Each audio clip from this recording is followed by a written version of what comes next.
إنا لله وإنا إليه راجعون كل نفس ضائقة الموت استيلك حوشي geerideeda aad baan uga naxay ilaahay qabrigeeda ha u nuuriyo ilaahay kitaabkeeda midigta ha ka siiyo ilaahay sabir iyo iimaan ha ka siiyo waalidkeed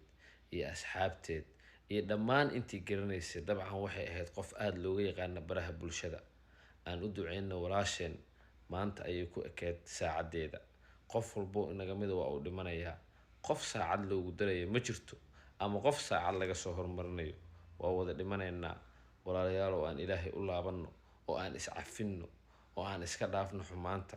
maanta waa aragtiin gabadhaas walaasheen ah dhowr bari ka hor waa ay caafimaad qabtay wax yar baa la qabtay haddana waa kana maanta waa meyd